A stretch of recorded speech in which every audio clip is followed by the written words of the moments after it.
আগামীকাল কার্যক্রম নিষিদ্ধ আওয়ামী লীগ ঢাকায় লকডাউন কর্মসূচি ঘোষণা করেছে। এর আগে গত দুদিন ঢাকা সহ দেশের বিভিন্ন এলাকায় গাড়িতে অগ্নিসংযোগ ও চোরাগোপ্তা ককটেল বিস্ফোরণ হচ্ছে। এর প্রভাব পড়েছে সড়কে যানবাহন চলাচলে। অন্য সাধারণ দিনের তুলনায় আজ বুধবার ঢাকার সড়কগুলোতে ব্যক্তিগত গাড়ি চলাচল কিছুটা কম।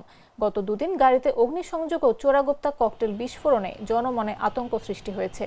যদিও এসব নাশকতা ঠেকাতে সর্বাত্মক ব্যবস্থা নিয়েছে সরকার, তবে এ অবস্থায় অনেকে ব্যক্তিগত গাড়ি নিয়ে বের হওয়া এড়িয়ে চলছেন। তবে অনেকটা স্বাভাবিক রয়েছে মোটরসাইকেল, রিকশা, সিএনজি চালিত অটোরিকশা ও ব্যাটারি চালিত অটোরিকশা চলাচল। অন্য সময়ের মতো ভিআইপি সড়কে আজও রিকশা চলাচল করতে দেখা গেছে। সড়কে বাস চলাচলও স্বাভাবিক।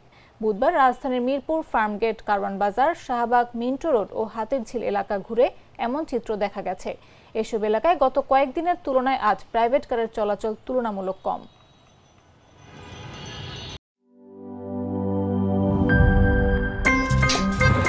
আমার একটা স্মার্ট সিদ্ধান্তে 25% গ্যাসের খরচ কমেছে। ভাবছেন কিভাবে?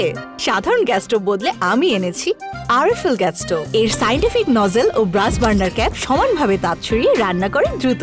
তাই গ্যাসও বাঁচায় 25%, টাকাও বাঁচে 25%। আরএফএল গ্যাস স্টোভ নিরাপদ ও গ্যাস সাশ্রয়ী।